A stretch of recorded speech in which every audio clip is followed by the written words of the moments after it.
Shake it, baby. Oh yeah, shake it, shake it, shake it. What's going on, everybody? It's your boy MMA Guy, and today's news. The mayor of New York launched a full-on investigation into the brawl, which occurred with Dillon Danis, and wants everyone involved to be charged.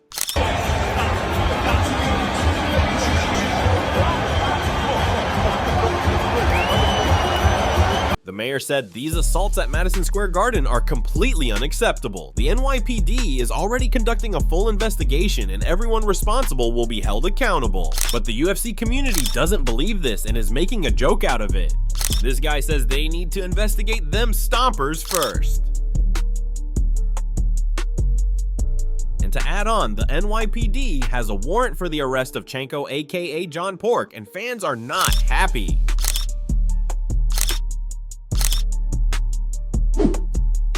Shavkat Rakhmonov wants to face Islam to see if Makhachev is really great, or if Jack simply wasn't. Were you surprised at how dominant Islam looked in his 170-pound debut against JDM a couple of weekends ago?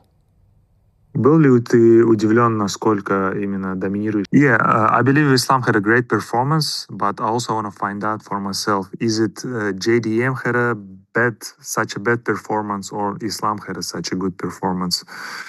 I believe I'm a universal fighter.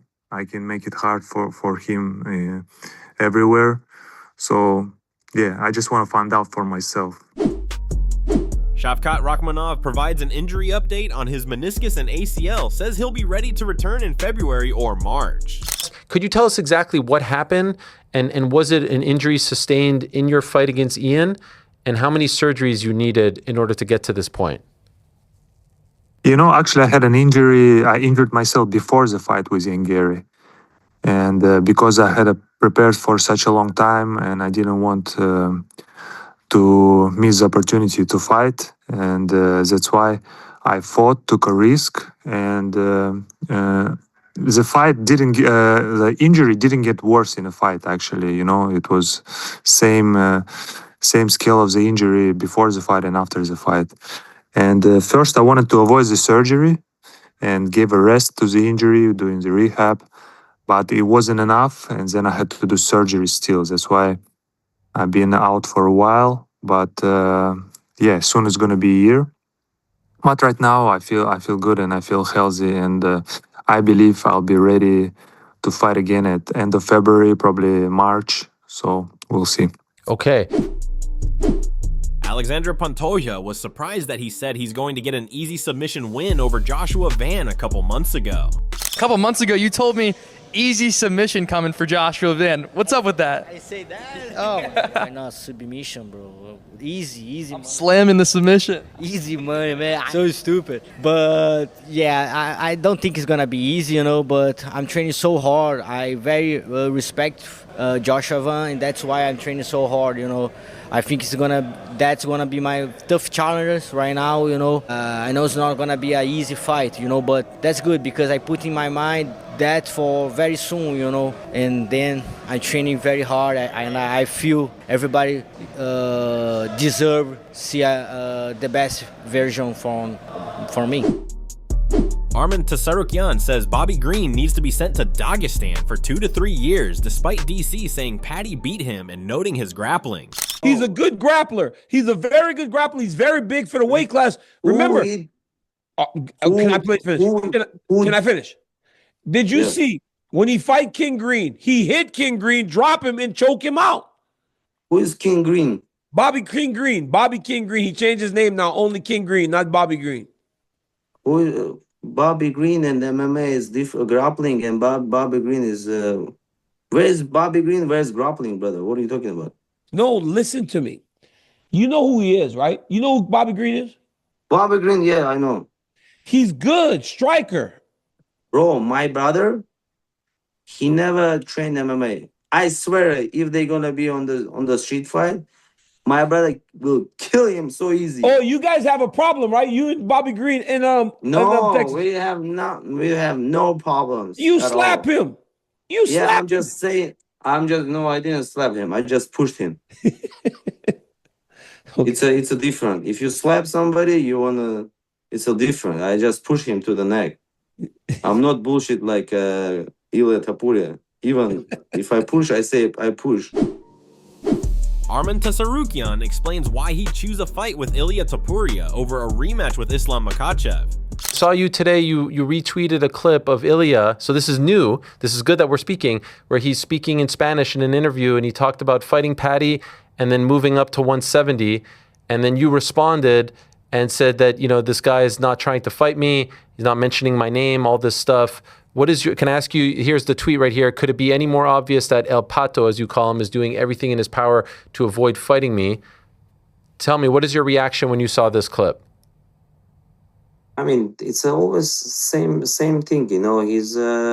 He wants to make easy fight, and I'm so tired from that, and I hope UFC gonna tell him, hey, you're not fighting with a petty people, you're fighting with Arman Tsarukyan. Don't call his name anymore.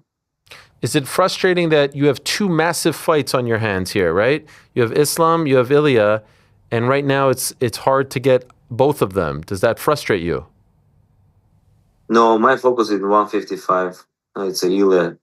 I want to get title here. I'm a real 155 pound fighter, and that's why I want to be a champion here and then defend that title as much as possible. Carlos Prates reveals he accepted a grappling match against Arman Tsarukyan, but the UFC stepped in and shut it down. All right, so in a perfect world for you, when do you return? Good question. Good question. I'm back to train already. I don't know, bro. When UFC won, probably after February, because I want to enjoy Carnival in Brazil. Oh, yeah. But if not, I'm okay. I'm always training. I'm always ready to fight. I feel like the way you're answering this question, I feel like you know the answer to the question. You just don't want to say it.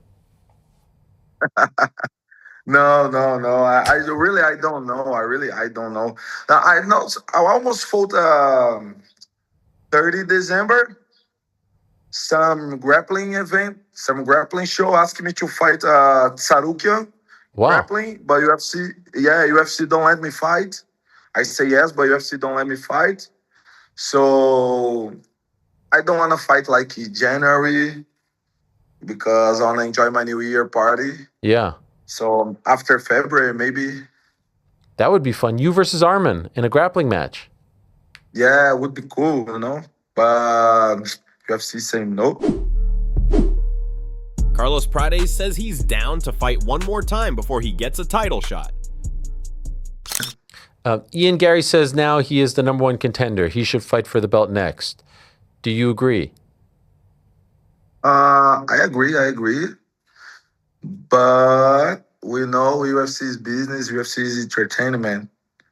So if you ask for the peoples, I think most of peoples want to see Carlos Prates against Makhachev. Okay. No, it's not my fault. It's not my bad. You know, I just step on the cage and knock people out. So, you know, it's business. You know, many times. I think when JGM fought for the belt, he was #4 on the rank or #5, something like that. Yeah, and he beat only Gilbert Burns. So what do you think? Do you think there's a chance you'll be next? Yeah, of course, I think. To be honest, I think. But if it's don't happen, it's okay. I can fight against GGM and then go to the belt also. Tony Ferguson believes Islam Makhachev is creating his own legacy. Do you think that Islam already surpassed Khabib's legacy now that he was lightweight and now welterweight champion? Well, I think when Khabib's dad was there, I think his cousin was in the shadows, not wanting to pass him, just because out of respect when it goes into like your teacher and your coaches and certain things like that.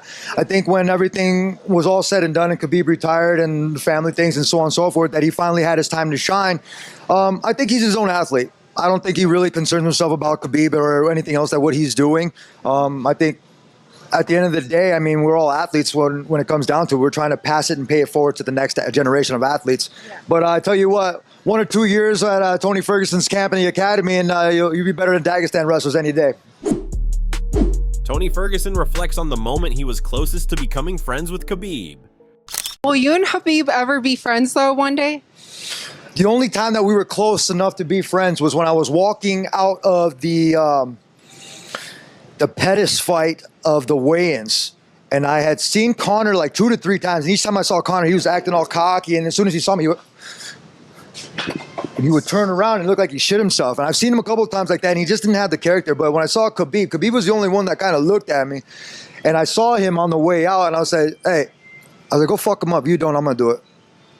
And that was the last time I talked to Khabib. Renato Moicano responds to Dan Hooker calling him out.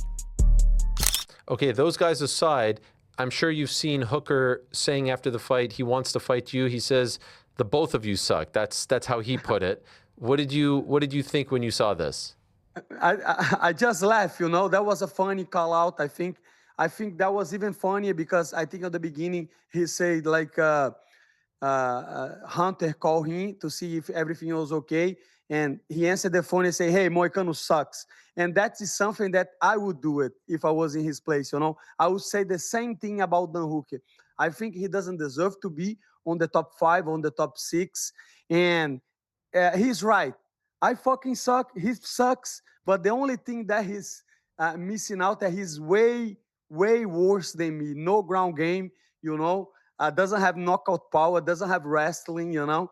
And unfortunately for both of us, UFC not gonna do this matchup, you know. I think the fans would love to watch me and the Hooker fight, but I don't think UFC is making that fight. Why not? Because let's be honest, we both old, and they probably want to feed like a young contenders prospect, you know, to get in the rankings. Right now, Dan Hooker is the easiest way to get on the top of the rankings, you know. Sean Brady says he is considering moving down to lightweight, but depends what the UFC would offer him at 170. I might try to go to 55. So there's a lot of like good ass matchups at 55 that are potentially there, but it also depends on what they want to give me at 170. Yeah. So up next, a couple of hours ago, Conor McGregor has recently accused Khabib of using his deceased father for scamming fans, and this has stirred up a lot of anger among the UFC community. Conor said there's just no way good guy Khabib used his late father's name to scam his fame. Khabib responds to Conor McGregor's claim that he scammed his fans. "You absolute liar. You will always try to darken my name after you got destroyed that night, but you will never achieve that." Conor McGregor demands Khabib apologizes to his fans. He says to sell something means it is not a gift, you low IQ troglodyte. Dumbass. What do you guys think of it?